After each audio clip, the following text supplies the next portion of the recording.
figures. This unit is entirely in the third dimension that we're going to be working with. So we're going to be working with primarily formulas, which are on your geometry formula sheet.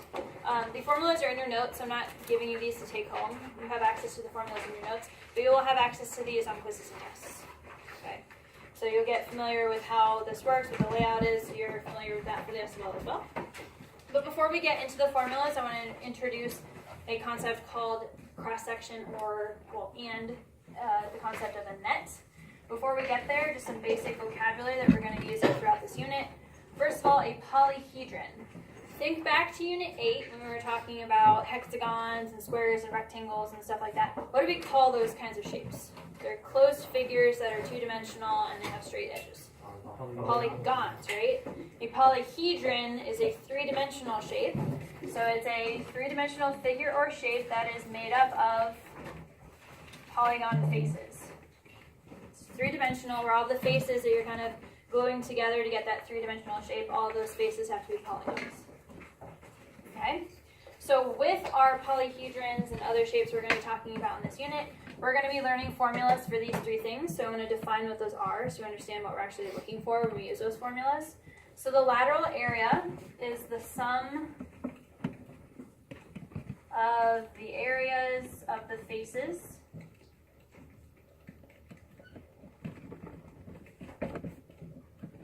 but not the bases.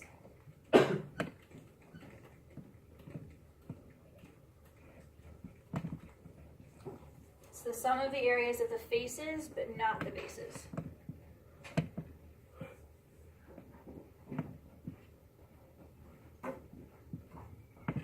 So think about it this way. If we're looking at this box that we have here, this rectangular prism, the lateral area would only be the rectangles that are going around the sides. The two bases, the top and the bottom, would be excluded for the lateral area. So it's just going around the sides of everything. The surface area is the sum of the areas of the faces and the bases together.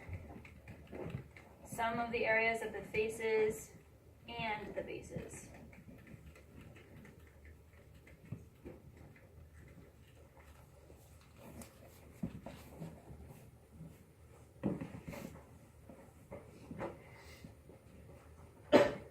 So the surface area is the lateral area plus more. You guys see how it has that relation? The lateral area was just around the sides, not top and bottom. Surface area is around the sides and the top and bottom added together. So the surface area is all the way around something, so it's going to be the lateral area plus the bases. You could have one base or two, it really depends on what kind of shape you have, but that's the difference between lateral and surface when you're talking about area. And then volume is just the amount of space inside a solid. The amount of space inside a solid. Solid is another way you can describe a three-dimensional figure. Okay, so once we get past our quick discussion of our cross-section and net, we will jump into our formulas, which are going to cover lateral area, surface area, and volume.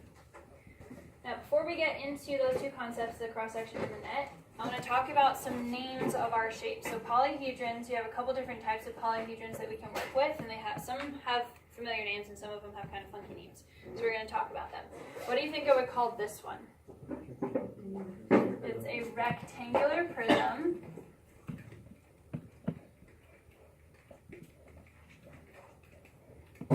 We use the descriptive word rectangular because that's describing the two bases, right? A prism is any solid with two parallel bases. That's kind of what a prism is. So you can have all sorts of different types of prisms. So you just have to have the bases, top and bottom, or if it's sideways, the right and left. They have to be parallel to each other and be the same shape. Yes? Why can't we say 3D rectangle?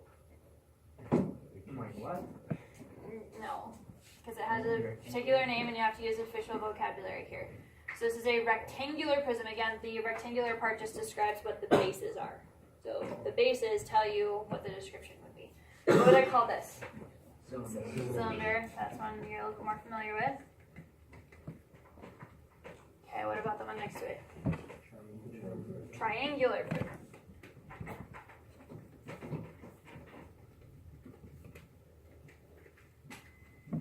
it's another prism because it has those rectangular. So another thing that you could kind of tack on to that definition of a prism is that the faces have to be rectangles.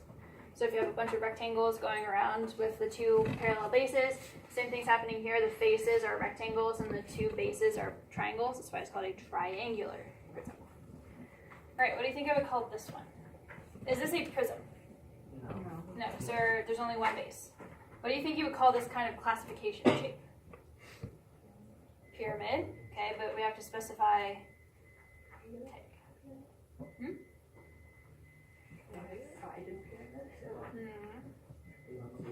What? I think you pronounce it pentagonal because the base is a pentagon, pentagonal pyramid. The base is usually how you define or create that descriptive word to describe the pyramid. So a pyramid is that one that does have the one base, and you have the slanted sides that are meeting at the top. These sides should be triangles that are all linking together at the top. But again, the base can be all sorts of different shapes. Pentagon, hexagon, square, triangle itself, all sorts of things. What do you think I would call this one? Okay, this one actually has two names. So that you could call it a triangular pyramid.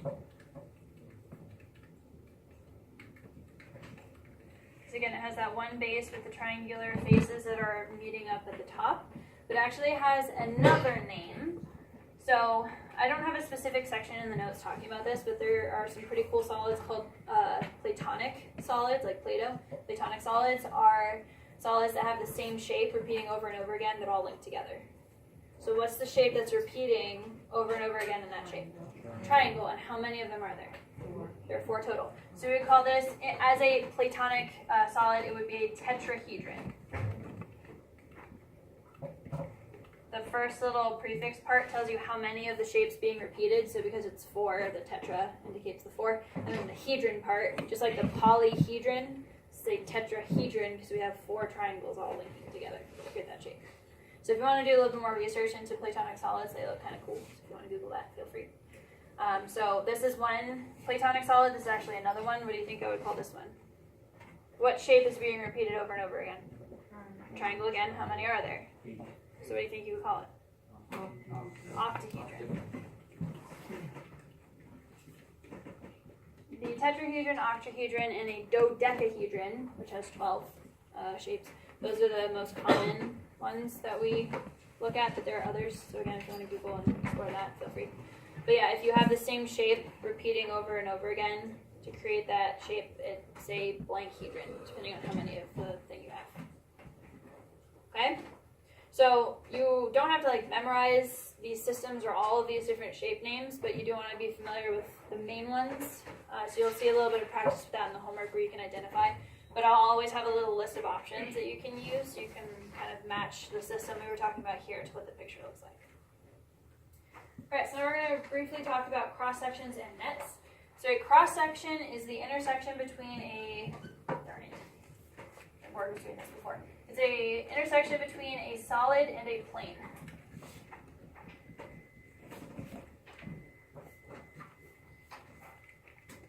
Solid, a plane. So you're going to have your solid, your 3D figure, then you're going to have a plane that's slicing right down through it. Okay? It could either go vertically, horizontally, whatever. It's going to change the shape depending on what direction you're going in, but they'll show you a little picture. The cross-section is that two-dimensional shape that appears on the plane where it's actually touching the solid. So if you're looking at what is the 3D shape? What would I call the solid? It's a triangular prism where the plane cuts through it. What would I call this two-dimensional shape? A triangle. So the cross-section is a triangle. So it's like if you chopped open a solid and then split it, you want to see what shape that is. That's right on the inside. So this donut thingy, what do you think the two-dimensional cross-section would look like? Just a circle like this? With a hole in the middle, yeah. I don't know what to call that. It's a flat donut? I don't know. It doesn't have an official name, but that's what the cross-section would look like. These next two are a little bit easier to actually name. This is a cone. If you were to draw that plane, what would appear on the plane as the cross-section? A triangle. And then what do you think think would happen for that cylinder? Rectangle. It would be a rectangle. Okay, so just kind of imagine how that two-dimensional shape would show up if you were to slice open that shape and look at it. Alright, so that's cross-section, and then we also have something called a net. So a net is, have you guys ever seen those metal or paper/wood models? Yeah. Where you have to pop out the pieces and then stick them together, or in the case of metal, sometimes you fold it, or origami. That's basically the idea of a net. So a net is a two-dimensional diagram that you can fold to create a 3D figure. So two-dimensional meaning that it's on this plane.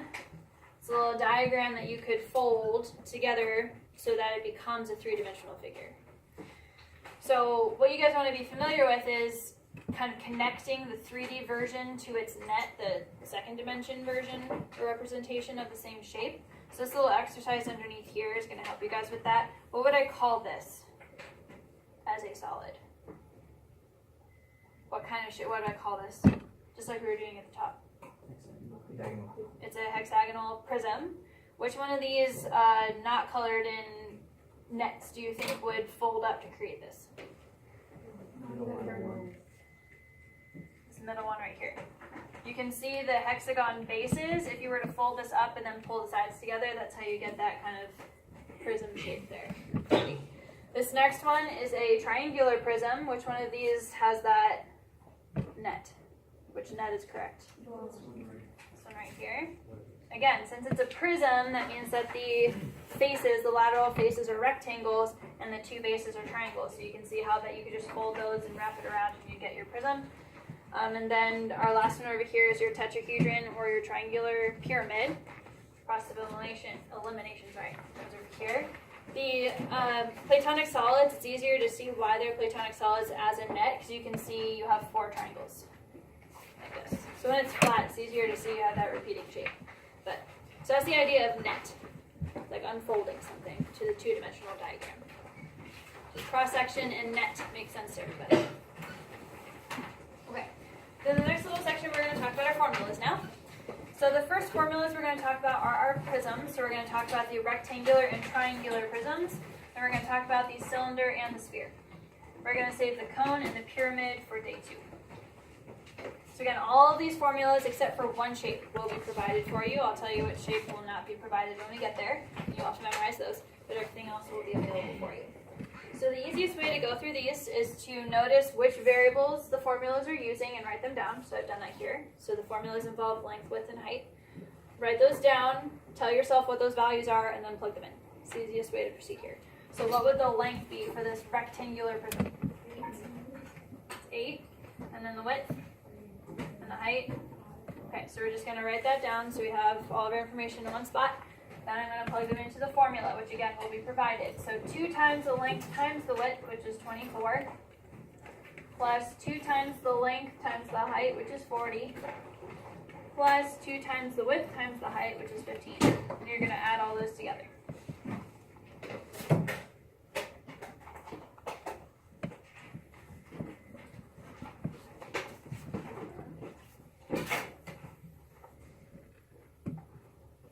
Everybody?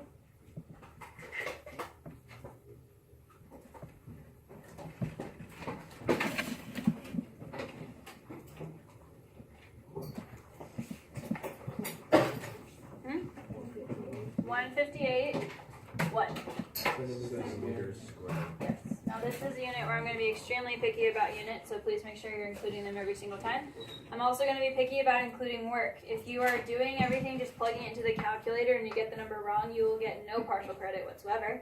So if you want to make sure that I can verify that you have the right idea, you just made a small error in your calculator or something, you need to show me the work. It's the only way I can give partial credit, so make sure you're careful with that. And then very simply, the volume is just multiplying those 3 dimensions together, and you would get what is the result? 127 meters. Yes. Okay, so rectangular prism, no big deal. Pretty straightforward. Some things I might do to kind of take it up to an honors level is give you a rectangular prism with a hole in it. Like they may have another, like if you can think about a rectangular gap in there, they might slice a hole through it. They could have a cylindrical hole If you're a rectangular prism, so you'd have to find the volume of the whole thing, find the volume of the whole, and then subtract them. So you could do something like that, just to kind of take it up a notch. But again, it's just using different formulas, and you'll have those. So you'll see that on the homework and the review, so you're going to be able to anticipate those kinds of questions. All right, this next one is really the only one that's slightly more complicated than the others, only in the fact that they will not give you all of the information up front. This one, they gave you everything you needed to know, so you just plugged it in. This one, you won't always have everything up front, so before you can even start the question, you're going to have to do some work off to the side to figure out the information before you can plug it in. So first of all, H represents the height of the prism. So what would the height of the prism be? 9. The height of the prism is 9. Now, this is something that's easy to confuse. If you guys were to take your piece of paper and turn it like this, so that the triangular prism was on its side, would the height then change to the 6? No. Okay? When you measure your height, how do you do that?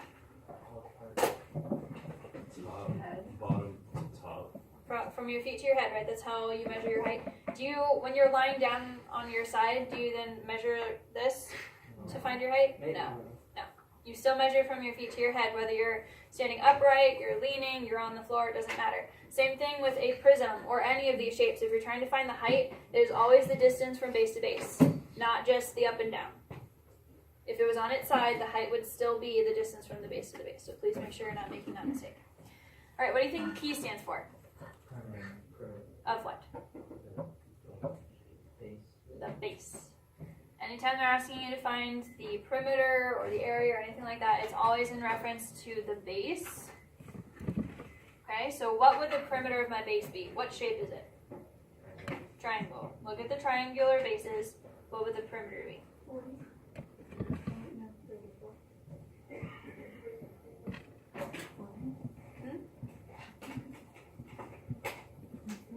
It is 24.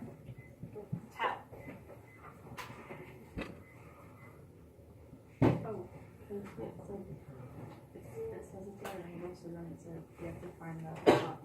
Yeah, so in this is what I mean that it's a slightly more complicated situation. They're not going to give you all the information up front. For the triangular base here, they only gave you the 2 legs of the right triangle. They didn't give you the 3rd side. And in order to find the perimeter, you need to know all the sides. So what would you have to do to fill in the missing information? Pythagorean theorem. So almost always, you're going to be using Pythagorean theorem for a triangular prism. Almost always. So you do Pythagorean theorem, you should get 10. You could either use a triple. This is 3, 4, 5 times 2, technically. Or you could use Pythagorean theorem the whole process, and you'll get 10. And that makes the perimeter 6 plus 8 plus 10, 24. That's how you find the perimeter of the base. And now what do you think capital B stands for? It's the area of the base. You're going to have a little box, it's a key on the formula sheet that tells you what P and capital B stand for, in case you forget. But what shape is the base again? It's a triangle, so how do you find the area of a triangle? So this is a formula inside of a formula. Alright, now, this is another mistake that's easy to make. Is this height the same as the height we were referencing before? No. This height that we're going to use for those formulas is the height of the prism. This height is the height of the triangle. We're zooming in on just the triangle right now. So the formula would be 1/2 base times height. Doesn't matter which is which technically for a right triangle. But if you do that, what is the result? 24. So this is really the work involved. Finding that missing information, figuring out what H, P, and capital B actually are, that's the work. The rest of it is just plugging into the formula. It's not hard. The work is actually figuring this stuff out. Okay? So make sure you're able to navigate how to find each of those values so you can plug them in effectively into the formulas themselves, which is not the hard part. Right? Once you all have all this straightened out, you just plug them in. So 9 times 24 is the first number for the lateral area, which is 216. The surface area is the lateral area plus the 2 bases. Remember, that's the relationship between lateral and surface area. So you're going to take the lateral area, which we already found, and then add the 2 bases on, which we're missing before. So you have to stick them back on to get the full surface area. So it's 26 plus 48, sorry, 216 plus 48, 264. And then our volume is just going to be the area of the base, capital B times H. 24 times 9. You're going to get 216 again, but the way that we differentiate this 216 from the other one is by using the units. The area was meters squared, and then this one's meters cubed, so the 216s represent different things based on the units. But that can't happen. You can't have the numbers be the same. You just have to make sure the units are differentiating those values. Right, everybody clear on that? Okay. Our next ones are the cylinder, sphere, and hemisphere. These are going to involve pi. So your default for these should always be leave the answer in terms of pi. Unless the directions say otherwise, I want your answers in terms of pi. So the two variables you need are the radius and the height, which would be 5 and 6 in this scenario, which you guys can obviously see. Again, if the cylinder were on its side, the height would still be from circle to circle. Those are the two bases. So the lateral area is 2 times pi times the radius times the height. Just as a reminder to write something in terms of pi, you're going to multiply all of the constants together, excluding the pi symbol from the calculator. So 2 times 5 times 6, that's 60. And then you write down the pi symbols. So it'd be 60 pi centimeters squared. That's your lateral area. That's just around the side. Now for the surface area, I'm going to do the lateral area plus the 2 circles. That's where the 2 pi r squared comes from. Slap the 2 circles on there. And then you're going to get your full answer. So 2 pi, and then because the radius is 5 to 25, plus the 60 pi that we knew already from the lateral area, gives us a total of what? Yes, because it's 50 pi plus 60 pi. So 110 pi centimeters squared. Alright, pretty straightforward stuff. Then our last one is pi r squared. Oops, I know r is. Times h, so 25 times 6. And put the pi on there. So what's that number? 150 Centimeters cubed. Alright, so again, cylinder, no big deal. They're going to give you, the only thing that they could do here to make it a little bit more tricky is give you the diameter instead of the radius. So you have to keep your eyes peeled to see if you have to divide that by 2 or not, depending on whether they give you the diameter or the radius to begin with. And again, for this shape, they could do that same thing I was talking about for the rectangular prism. I could have a hole through here, or you could try to find the volume of a cylinder with a hole in it, or the surface area with the hole in it. So just be aware that you'll have those kinds of scenarios potentially. Alright, our next two are the sphere and the hemisphere. Now the sphere is going to be on your formula sheet, the hemisphere will not be. So the sphere, you don't have to memorize, but these three for the hemisphere, those are the only formulas that you will have to memorize yourself because you're not on the formula sheet. But they're pretty intuitive, and we'll talk about that in a second. So for the sphere, you only need to know the radius, which is 5 in this case. So the surface area is 4 pi r squared. Which if you go ahead and work that out for this example, would come out to 100 pi centimeters squared. The volume is 4/3 pi r cubed. Now this is the only formula, save the hemisphere, which we're going to talk about in a second, that has a cube for a variable. All the other variables, if there's a power, it's a square. So this one's really easy to overlook. I have students in other classes where they have the formula sheet in front of them and they're writing down the formula sheet and they'll still write r squared instead of r cubed because you're so used to doing that. So please make sure you remember that this is a unique one. It does have the cube there. Don't forget that. So when you multiply those together, you will get a decimal. Go ahead and round the decimal to 1 decimal point. You have a decimal involved in terms of pi there. And then you would write your unit.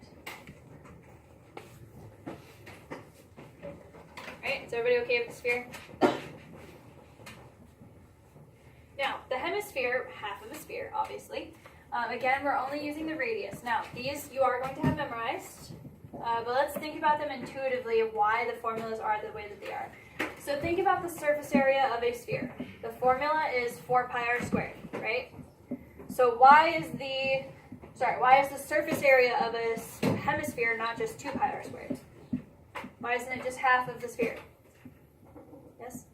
because you take off that, because there's like 3 things you have to count. 3, what are the 3 things? Like 3 sides. There are no sides to a sphere. Like, you know, like when they have like the flat one think I know what you're trying to say, but you're not articulating very well. Can anybody articulate what you're trying to say? Yeah. Is it just because you have the top part of the hemisphere, the little top part you gotta deal with? Which is It's a circle. a circle. Okay. When you have a sphere, do you have any circles exposed? No. When you don't have any circles, it's just a round, you can't see inside of it, it's just a round sphere. When you cut that in half, it's true, you do have half of a sphere now, you do have 2 pi r squared, but now you have an exposed circle on top, which is another pi r squared. So that's the area of a flat circle, is pi r squared. So not only do you have half of the sphere, the 2 pi r squared, you have to add another pi r squared, and that's why it's 3. Okay? The lateral area is just the bowl part. The lateral area is area without any bases. So if you're just talking about the lateral area that's just the bowl, that's why it's 2 pi r squared, because it is in fact the true half of the sphere. So the lateral area is just the bowl, the 2 pi r squared. The surface area as the circle on top, 3 pi r squared. And then volume is just half of that. You don't have to worry about, it's different. If you have the volume, it's literally just half. You don't have to worry about whether something's exposed as opposed to not being exposed before. So this one's just half of the original. Okay? So a system you can use is that it's 2, 3, and then 2/3. So that's something you can do to help you remember the numbers, but whatever you guys need to do to help you memorize that, make sure you do that, because those you will have to have memorized. So for this example, it would be 2 pi times 25,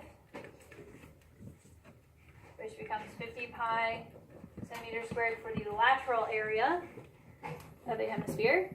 And then the surface area, again, is your 3 pi r squared, so that turns out to be a 75 pi centimeters squared. And then our volume is 2/3 pi r cubed, which comes out to 83.3 pi centimeters cubed.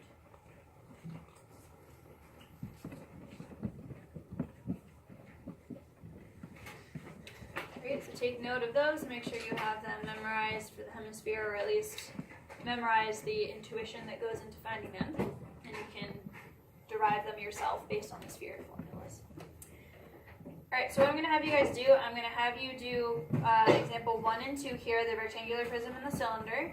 And then when we go to the next page, I'm not going to have you do the 2 at the top. I want to skip to the multiple choice questions and get those out of the way, and then circle back to do the other examples. So let's just finish this page, and then when we go on to the other side, we're going to start with the multiple choice, take care of those, and then move back around to do the other examples. So go ahead and take a few minutes to do the rectangular prism and the cylinder. I will put the answers on the board so you can check, and then we'll go to the multiple choice on the other side.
Triangular prism.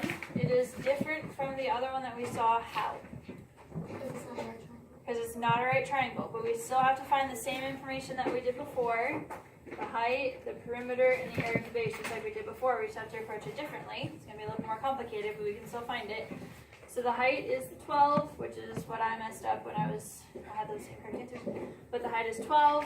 The perimeter, I know in your guys' notes I hand wrote the 7 thing, but I couldn't really put that in the picture electronically very easily, so I just said isosceles, which does make both sides 7. So you have 7, 7, and 4, which is what in terms of the perimeter?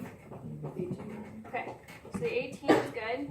And then for capital B, which is the area of the base, since it's a triangle still, this is a triangular prism, I'm going to do 1/2 base times height. Now when you're looking at this triangle, I can get the 1/2 and the base being 4, but would I use 7 for the height?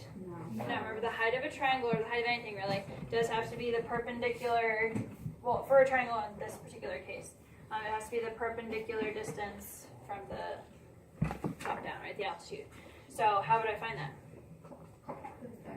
That's going to be Pythagorean theorem. So you're still using Pythagorean theorem, just in a slightly different context than we did before. So in order to find that height, in order to find the area, you're going to have to draw the triangle. So you have 7 on the hypotenuse, 2 is the short leg. You do have to split the 4 in half in order to do this. So you get approximately 6.7. Now throughout this unit, if you guys are using Pythagorean theorem as like a middle step towards getting to the ultimate final answer, you guys can turn it into a decimal.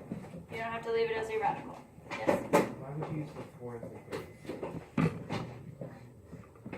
For the base of the triangle. Because it's isosceles. The 2 sides that are congruent are called the legs, and the one that's not congruent is called the base. Okay. So do Pythagorean theorem like this, and then again, like I was saying, you can use a decimal instead of a radical. And so that's our height for this triangle. And so I can't remember what that is. Okay, so 13.4 is our capital B. So once you find all that, again, for these triangular prisms, the work is really just over here finding this information. Once you have that, plugging into the formula shouldn't be too bad, and you should get those numbers now that I fixed them.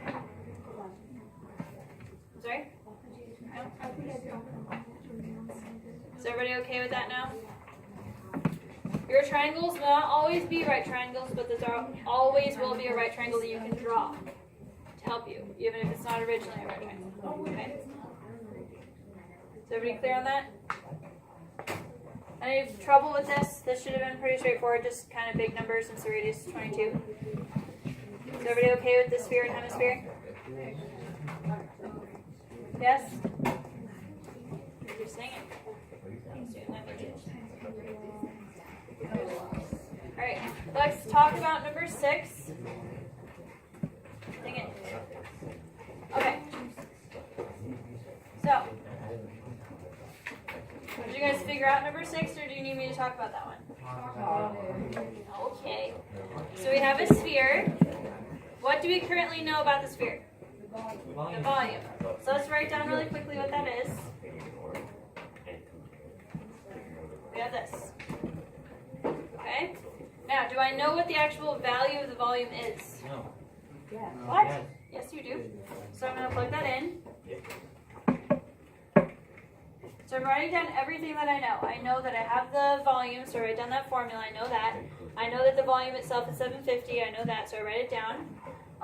What I'm trying to find is the surface area, which I will also write down, but over here. Okay. In order to find the surface area, what do you need to know? The radius. So that is why they provided this for us. We're going to use the volume to solve backwards. You guys need to know how to use these formulas forwards and backwards. Whether I give you the dimensions and you find the area or volume, or I give you the volume and area, or you solve backwards to get the dimensions. So I would take this, the information that they provided. The only thing I don't know is R. So I'm going to solve backwards to find R, and then plug that in to find the surface area. So you would have to multiply times 3, divide by 4, then divide by pi, and then take the cube root, which is the button math option 4. Algebraically, when you take the cube root, it should be approximately 5.6. Okay. Then once you get the radius by solving backwards, doing each of those algebraic steps really carefully, one at a time, then you would take the 5.6 and plug it in over here. And your result should be the 125.45 feet squared. So you will run into questions like these, and there's only one in the notes, but you still need to be able to know how to go backwards with these. It was approximately 125.4 pi.